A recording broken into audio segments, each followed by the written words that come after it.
Hi, it's Robin Wind. We're going to work with sound today. We've got a lot of wind up in upstate New York, and my outdoor chimes wake the neighborhood, clear the energy, and excite the birds and the wildlife in the area. So always put chimes on the outside of our house or our home or area to brighten up and lift up the moods. Inside, when we're working on uh, ourselves or spiritual gifts, developing, working and doing energy work on people, we use sound, a lot of sound. And the shaman in Peru taught me that the most important thing that we carry with us, tool as a shamanita that we carry with us, is our breath. Our breath is it can do everything that we would like to do with energy and sound, making noises, toning to clear chakras and balance bodies and energy and remove blockages and all those things. So the first thing that we were taught is the shaman breath, which is that deep breath in and out and relaxing our shoulders. And then the next breath in, hold it and blow it out like candles on a cake. And the third breath opens our aura, clears the outside of our energy patterns, and opens us up to all the environment, all the energy around us in a more protected way. And that breath goes head up, and they use their breath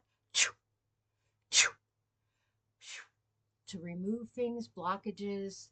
And in the jungle, in the Amazon, when you hear them all go and doing the same thing, how it echoes, ripples, and flows off of different sized trees, different areas of floral, how it changes the vibration in the ripple, causing or doing with an effect of clearing, causing and affecting raising energy, how they clear energy lower and above. You can actually hear the way the trees echo it back.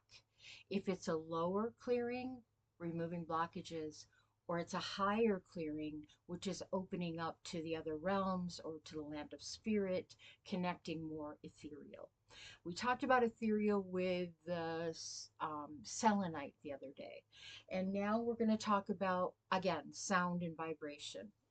When you're a little child, little children love little bells, little bells, little bells. Hi, Tinkerbell. Think Tinkerbell, Disney, whatever you want. The fairies like the Tinkle Bells.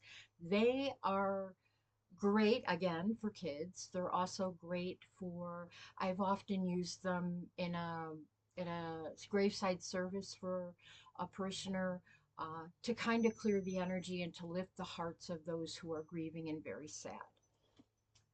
Another one, this is one of my favorite because it's got the healing spiral on it and it's a chime and it has a different tone.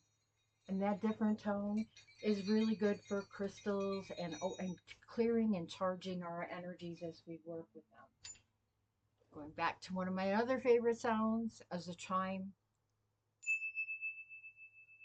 And when we move the chime up and down along a body, we're changing the chakras. We're releasing and we're opening up those that are too closed or tight and those that are too much. And we're kind of bringing the energy up and down this body, physical body, up and down the chakra system to kind of bring balance.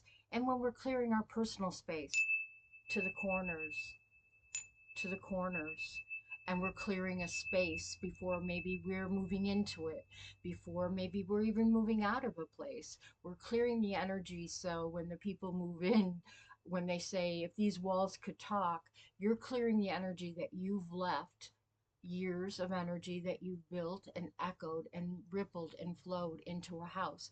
It's probably why some of you didn't even realize you've walked into places and turned around and walked out if you're sensitive. Didn't understand why you felt uncomfortable in there. Well, maybe it was a house where somebody was very abusive or there was addiction or different things going on in the home that the energy isn't high enough. It kind of almost feels tight and heavy and sometimes for kids it can be very unsettling because they just can't seem to get to a place where they feel safe in it. When again going back to the jungle, I go back to the jungle often in my mind, even wherever I am. It can be in Orlando, it can be here. In the jungle, they have um, the rainforest. It's so humid. None of our drums would work there, so they don't use drums. And the tribe that I lived with for 3 months, what they do is they use clicking stones. We were told to find stones when we first got there that fit in our hands, and this one has an indent in it, and this one is more rough, and you can see it's a little bit rougher. But when I put them together, they kind of fit, and they fit comfortably in my hands. And what we're taught to do is hold them again over a body in a room, creating sacred space, lifting and clearing energy. And I call them clicking stones because that's what they do. Imagine a tribe of people that have all different size hands, all ages of people, none of them speaking English. And what we're trying to do is harmonize, and someone else will have a littler set of stones. And when you get all of them going at the same time, it is the coolest feeling because you can actually feel the beat of the stone, the energy of the stone, of the earth going through yourself. Again, those trees, where all the plants and insects are, where all the animals live. They were very drawn when we were doing ceremony in the temple. They came towards us. They weren't afraid of us because they was curious by the vibrations we were raising. And again, this is a great technique to use with children. And often when we call the tribe and we have a campfire, I always make have the kids find stones while we're out together, and that they have a set that fits comfortably in their hands, and we teach them how to sing songs and how to do this. And busy hands over their heart brings a balance, and we'll say heartbeat. We'll say happy. We'll say shh. But they find ways to be able to move their energy from their body into their stones and in a way that brings more peace into the environment around them. So now you have a new summer on vacation thing to try to do with the kids. They're going to love it.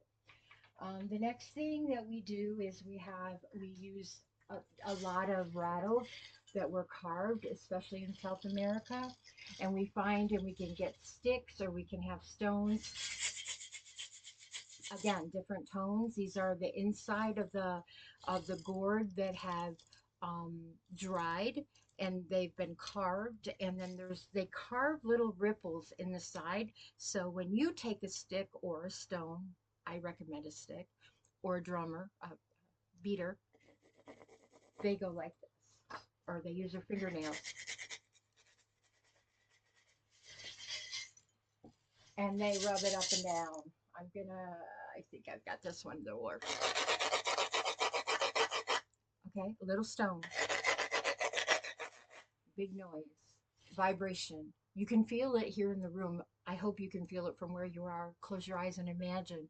But as these sounds come through, what happens, even before there's ceremony or ayahuasca or anything like that, before the ceremony starts, if you sit in the jungle and it's really, really dark and it's very, very quiet because there's nothing within miles around, there's nothing but insects and nothing but stars and trees.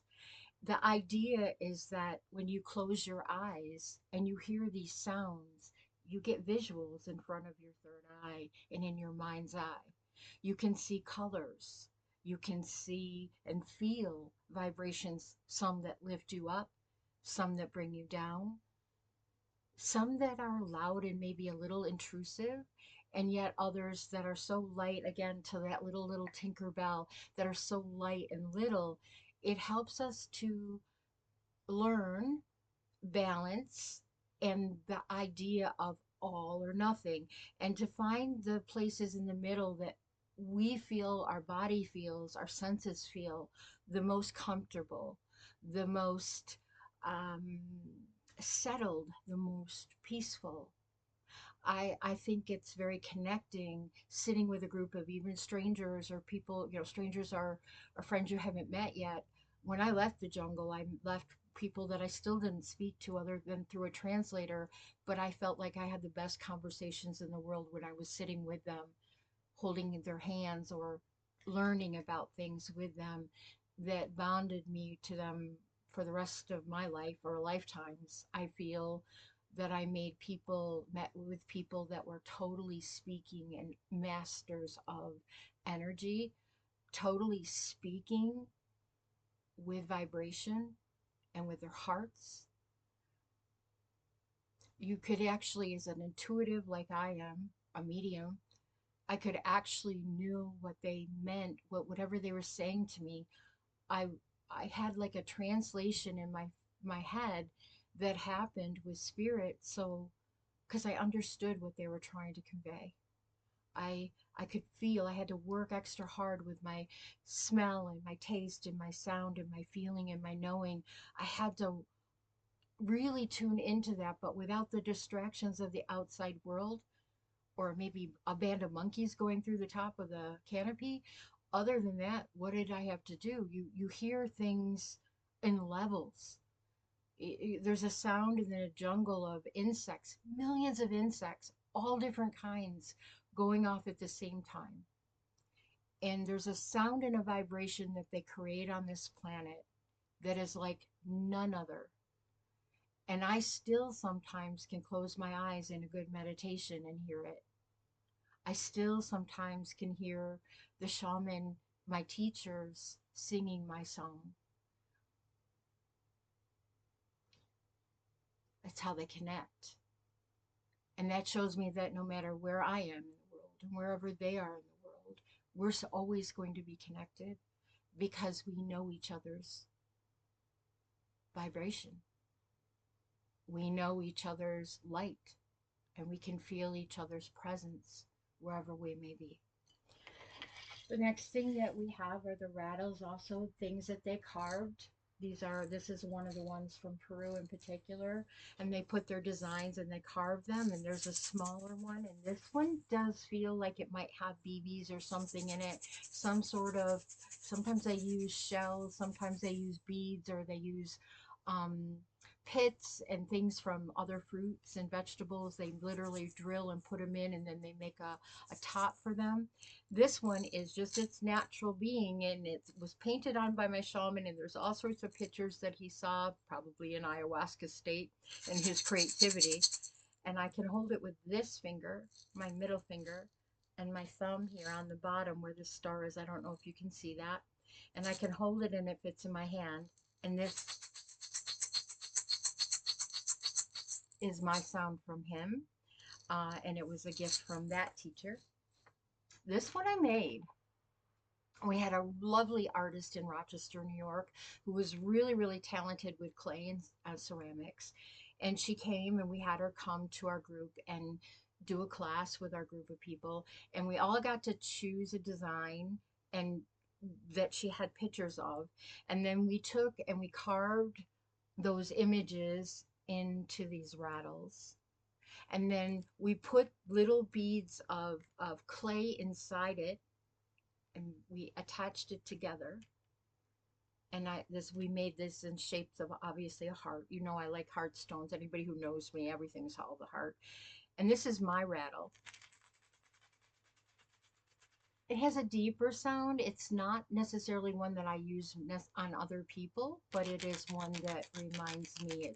It resonates sometimes most and best with my heart. So there are certain sounds or certain levels of frequency, I want to say, that you'll find what you're attracted to by the chakras that it resonates with.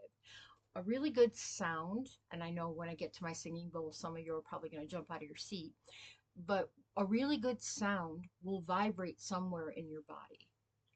And what we were taught when we were studying is to listen to where we feel it. Listen to where we feel it and to know it by how, where it starts and where it stops because in between there may be an area we have to work on, or there could be a blockage.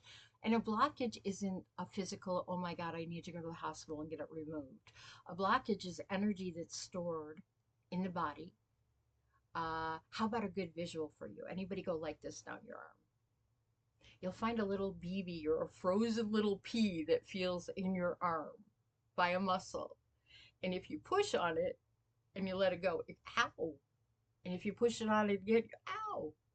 But if you hold it down and give it a minute and go back, now it's not there. The gases in the body and then the muscles build up and they can cause those little blockages. So that's what I mean energetically when I'm speaking of blockages. Not that you have to call 911 and there's a big deal, okay? But obviously, if you have a problem, it's a deal. So check it out. But if it doesn't go away, then it's something maybe to look at.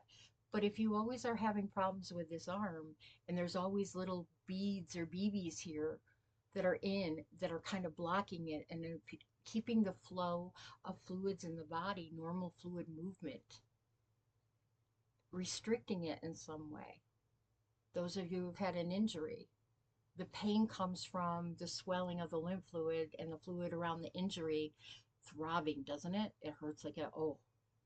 And the throbbing is because below the injury and above the injury itself is swelling and blocking because the tissue has been lifted, swelling, and it's not moving up or down. And when it gets too tight and it gets painful as it gets bigger and tighter and more blocked. And this is what the shaman taught me. Pay attention. And it literally, I watched it move, not just for my body, but the other bodies that were with us that were also learning, and we were teaching and learning and experiencing things together. What they know, I worked in hospitals, y'all. What they know in the jungle without any diagnostic equipment at all will take your breath away. It is something that you don't need to believe it, you don't need to uh, anything. I don't think any book could tell you how it works other than witnessing it and watching how it works changes everything you've ever been taught and know. And a lot of my friends that went with me, they were doctors and nurses. So we went to learn different types of medicine or different ways to work with people with conditions. Some of us worked with hospice, some of us worked with that were surgeons. I mean, we all went with different ideas in mind of what we wanted to learn. And most of us wanted to learn the jungle, the medicine, the flora and the plant medicine. That was the biggest thing that drew us in is how the plant coming from its natural state being picked and sung to and smoke put on it and and with the stones broken down and listening to the body that you're singing the aria for of medicine and how the medicine is telling you what that person needs and they're just the right amount of this or just the right amount of that. It was spectacular to watch. It was amazing to experience and see it firsthand. There were times where I had to go like this with my eyes and think I was seeing something that I wasn't, but I lived the movie Avatar. That's all I'm going to say. Okay, so there are little ones. This is a very old one. This one, and it's beads, and this is Lakota, I think. And this one was a gift to me. This one was from Mexico, I believe, and I think my daughter might have picked it up. She said, you know, Mama, there's a rattle, and she wanted me to have this rattle. So this little tiny one is so special, and tiny is mighty. It doesn't have to be the biggest drum. It doesn't have to be the biggest stones. It doesn't have to be the most beautiful and the most expensive. Some of the most amazing medicine that I've ever been able to be around and experience weren't any of those things. We don't make them work. We're the vessels that the energy chooses to flow and work through. But if we're willing and we're open and we listen, the ancestors can still work in the ancient ways and teach us things today that we've forgotten. Uh, I think that when you hear all these people saying lately a lot, remember who you are. Ancient medicine has always been medicine. Ancient symbols and the healing spirals are found in all continents, in all tribes, all nations of people have symbols that are universal. And the healing spiral is the most common, even on Egyptian walls, is the most common of a symbol for put the energy here, put the power here, focus, and making something shift. Always bells, you guys. Some of you are very Tibetan and very into the Reiki, and you have a body on the table, and you can use these lovely bells, and they echo. And when they go down the body, quite often you'll feel the body on the table just ripple, echo, and flow. Their whole body starts to move.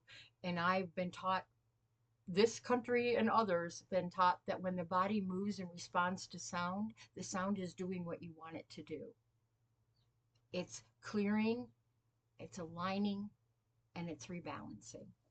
So I have small, medium, and large ones of these. All of them have a different sound. I'm not going to bore you with that, but they all have a different sound and a different purpose. One of my greatest gifts from Peru, besides my shaman attire, which, you know, if you count yourself lucky, someday you're going to see me wear it. Um, but it's only reserved for the most very special people. So give me some time and I might work up to that.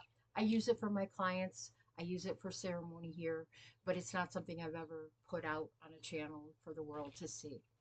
But these are my rattles. When I was in Peru, I wore this on my wrist.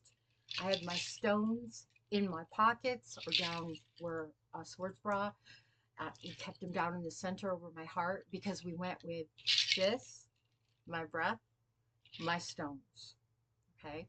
That's what we took into the jungle when we went on hikes and we went to look at medicine and discover trees and roots and berries and things they were going to show us what to do with.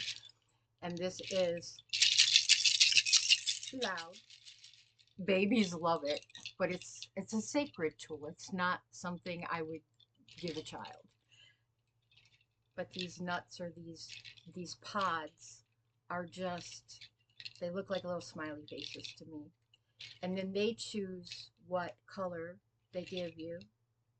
Each person got I worked with 3 shaman, the oldest, the youngest, and one of the ones in the middle. They came together. They had a song they made for me. They sang a song, and whenever they would walk by, my body would twitch, and I couldn't stop it. And I tried to stop it, and you could have offered me any kind of prize, and I couldn't have stopped it. And then after about the first month there, when they would walk by and they would sing my song, I'd be like, "Hey, how you doing?" I could completely be completely still because I was finally back, perfect, whole, balanced, and complete, and aligned. So this was the colors they chose for me, and it's orange, and it's got some fuchsia and some silver mixed in, and obviously the most important one is the obviously turquoise, and those who know me know that. And then this one has a bit of rainbow in it, and that's also very appropriate too. And considering they didn't know a whole lot about me, I joke about being, you know, calling the Rainbow Tribe, bringing people from all corners of the world together and blending by heart and by energy, by words, by song, by drumming, by dancing, and to bring that healing and that peace to the world. That's kind of a mission and it's kind of a purpose. And I can see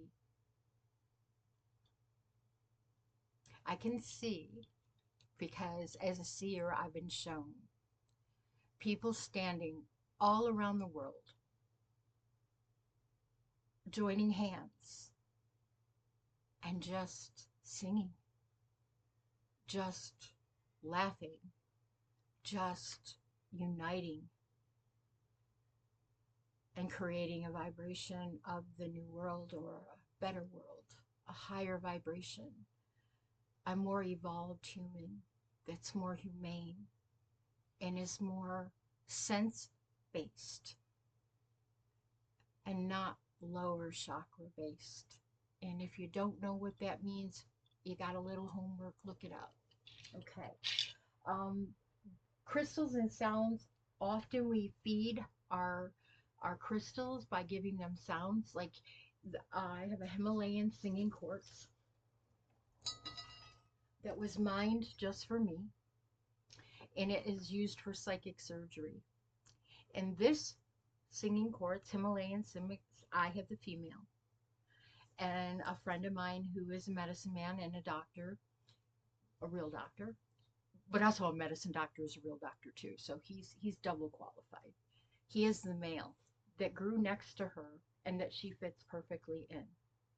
And when he and I worked on a body or two over the years together, when we put his male next to my female, and it's got all sorts of edging because she's really smart. When they were working on the same body, though they never touched, they vibrated. They vibrated. And he would come near me and I would come near him, and they would be side by side or they would be in front of each other, and these suckers in our hands lit, not even a joke, and vibrated. And the energy they created together, I mean, just working with it alone, it's powerful. Psychic surgery, if you've ever heard anything about that, check that out. But I've used mine. For years, I've used mine. But working with Brian and using, having us work together. And a friend of ours, a dear friend of ours and a client of mine, at one point was a president of the Gem and Mineral Society. He was a curator for um, the museum in New York. I can't think of it right now off the top of my head. I'm in spirit mode. And he's the one who's traveled all over the world. And he brought these back, one for me and one for him, or my friend Brian. And wherever we go in the world, we do work alone. But the few times we've come together, especially to work on our friend who was ill at the time, it was a magnificent experience to be in the company of a licensed doctor in the States that was completely and totally in awe of what the Stone Clan or the crystal medicine or our medicine that we've learned. He's found a way to incorporate that in his practice, his lifetime of work. So never say never, and just be curious. You don't have to believe, just don't be closed. You don't have to believe me because I'm telling you that. I always tell people, if somebody's telling you it's this way or no way, you find another way. Don't be a follower. Be forever the student. Be forever humbled. Be forever willing to do whatever you have to do to ease the suffering of another soul. Spirit told me years ago, render services to each soul individually that are led to you. No two healings are the same.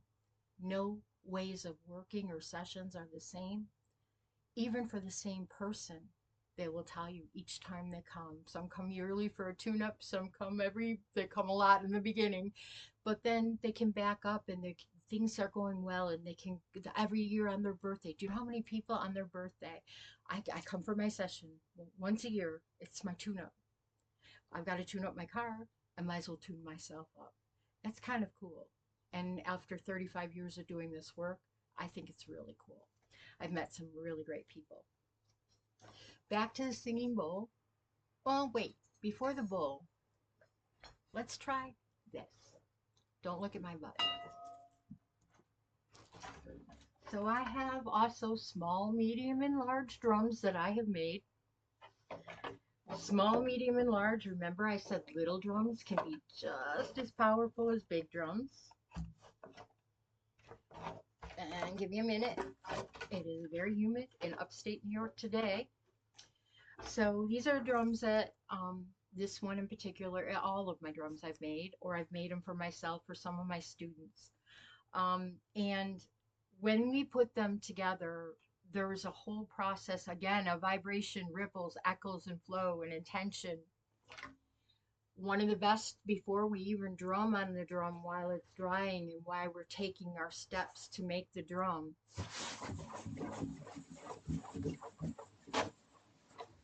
We're putting the energy in the drum. We're putting the energy and we're making a noise. And then when we're blessing our drums and our drums are finally ready to be used and they've been sitting and they've dried well and we've made our beaters. And now I'm going to turn it this way. Now I want you to feel the vibration when I do this over a body. It ripples, it echoes, it flows.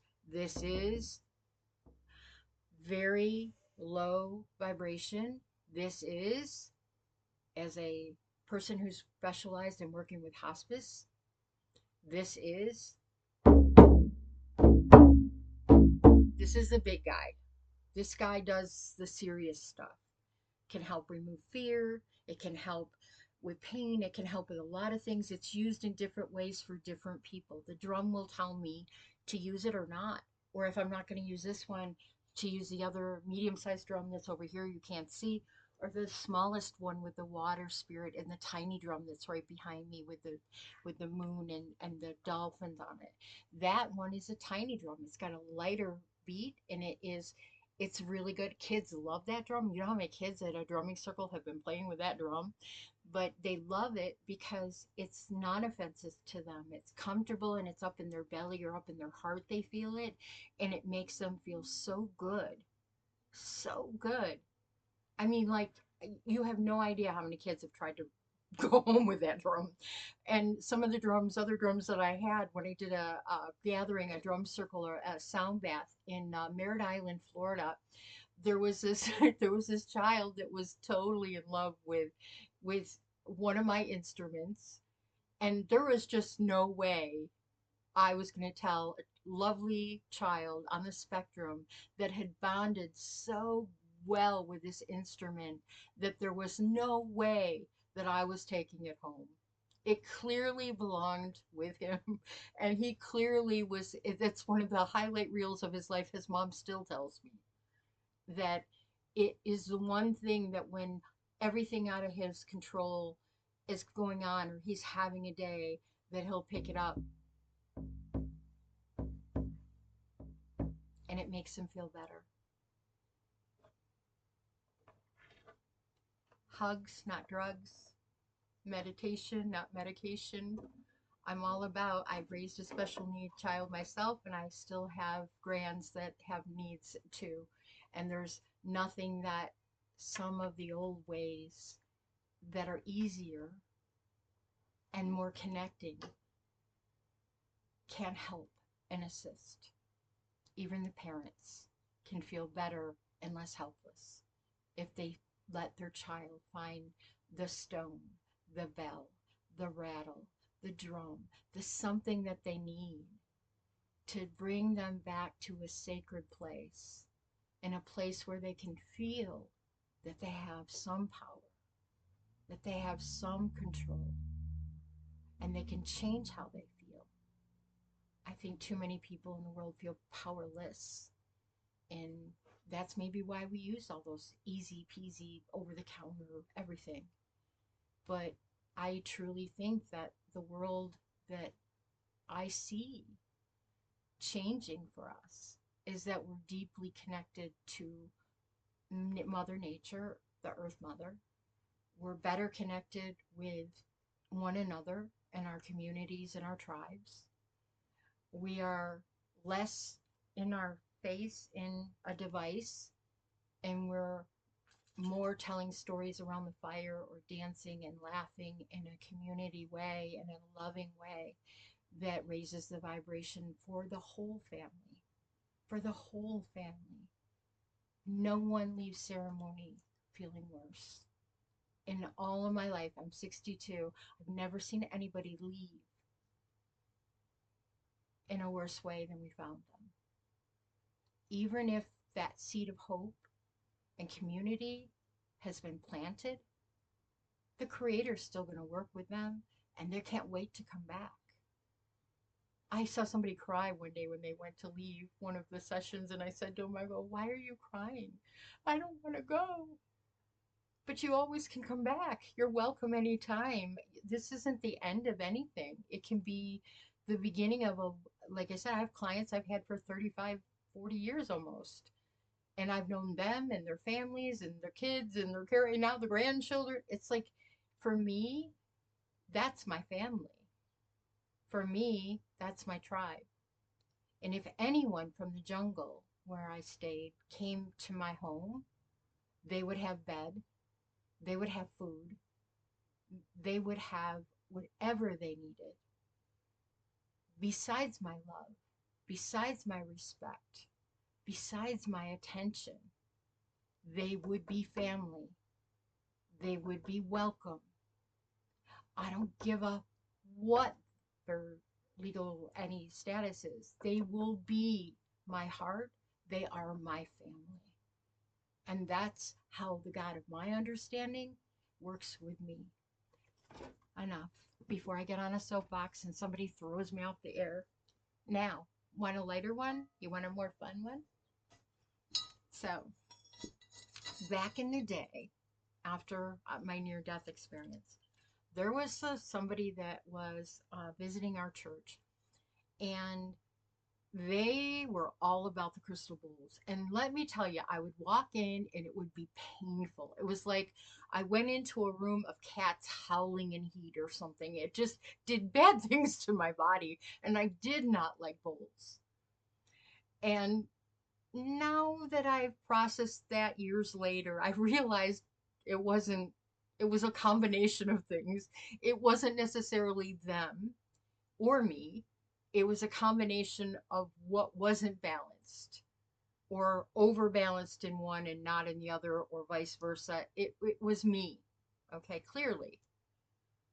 And I slowly began, as the less of the responsibility and the less of the worry and the less of the things that had been distracting me up until that point, as they slowly dissipated as I moved down to Florida and spent more time alone instead of being at everyone's beck and call 24 hours a day, 7 days a week for how many years I pastored. It's a thing. And when I got to spend some time with myself, I would go places and there would be other people playing bowls, and I was drawn to them. I felt them pull me. I wasn't fleeing for the door, holding my ears going, ow! I was walking towards them. And I met this friend who I bought gave me a really good deal, and I bought this bowl from, Robert. And he's pretty well known through Florida, and he's in the Sarasota area, I think. And he's pretty well known for being the bowl man, and he has the beautiful drums, the metal drums, and he has all sorts of different things, but he's all about sound. And the sweetest man. He was taking care of his mom in her 90s, and they did bowl things together. It was amazing. But he was a wonderful healer. And he's one of the first people and one of the most important people that I got to meet in Florida, because he made me like bowls. And then, more importantly, he came and we had him come to the church that I was pastoring for a short amount of time. And I brought him in and had him come and do an evening and be there for the weekend to do so, an event. And while he was there, his mom couldn't come because of something, and he said to me, he says, I need an assistant, will you work with me? I'm like, no. I like bulls a little bit, you make me like them a little bit, but I'm not real sure.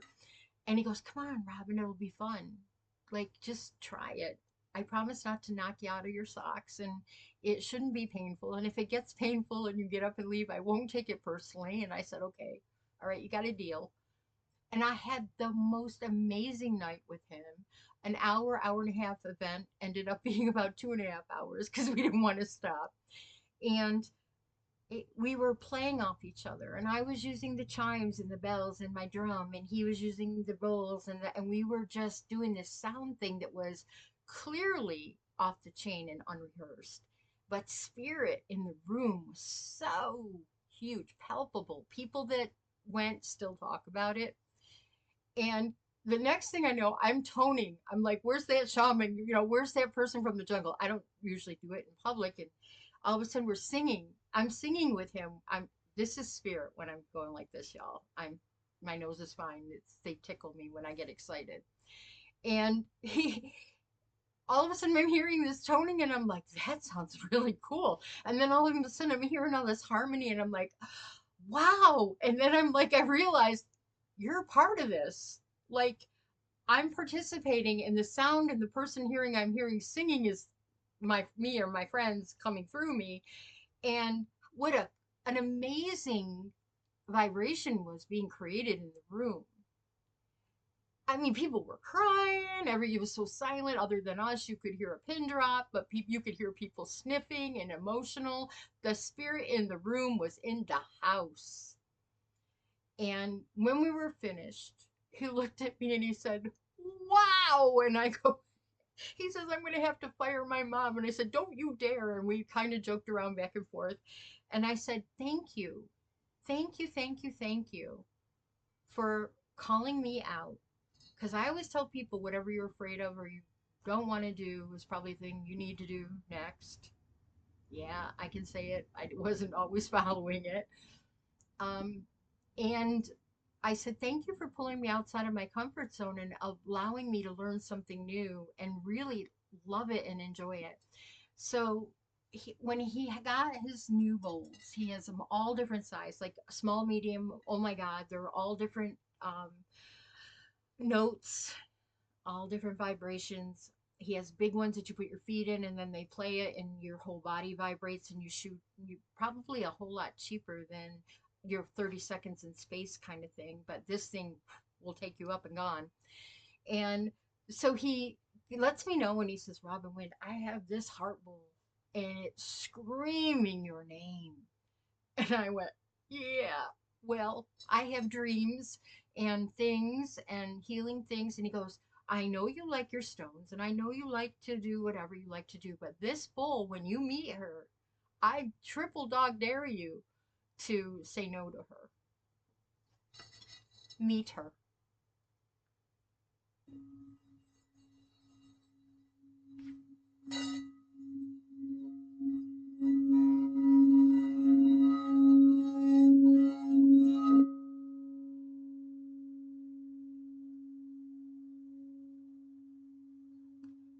The whole room is vibrating here. Sometimes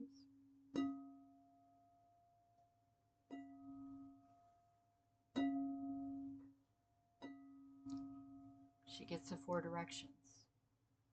Sometimes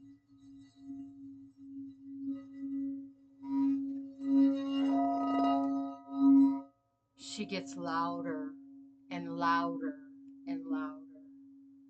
Sometimes it's low.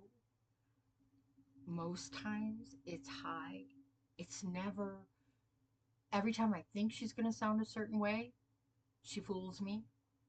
She decides she's going to do it her way based on the energy in the room, based on the people who are there, based on the vibration of the healing that's going to take place. She can adjust to the mediums or to the people, the sensitives, the empaths in the room to fit what they need.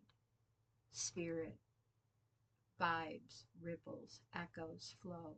She does that. They do that. I just get to play with this and hold it.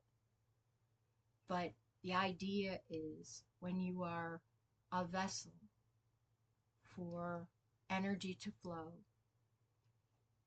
and spirit brings the people for it to flow to. The greatest honor and the greatest privilege for me is to be able to share that without knowing what that is even. And many people will tell you I've been told, I've spoken in front of huge groups. I serve Lily Dale every year for 20 years. I've been in other places where I've spoken, been on TV or radio. And the idea is I always feel that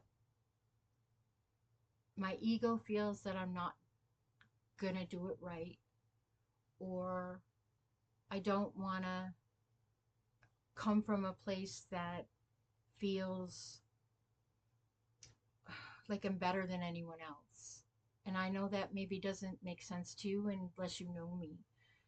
But what it always is I never know what's going to be said.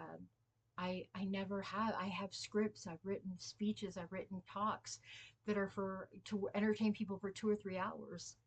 And I look at it and I go to look at it and I can't even see the page. And whatever comes out,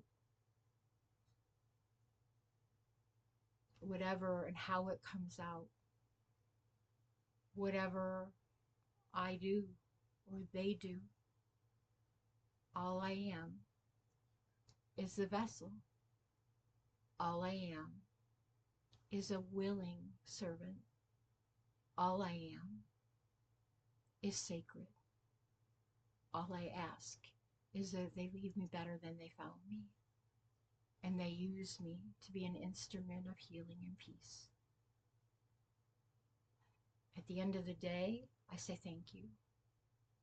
At the beginning of the day, I say, lead me to the highest and best. Take me where you need, lead me where I'm meant to go, and I'll follow. The idea is being led by spirit is a different way. It's a path. It is the purpose to be who you know you are. It is your purpose to be okay with being who you are. And it's even more important that you remember who you are. You are a spirit having a human experience. You are wise. You are filled and made with love.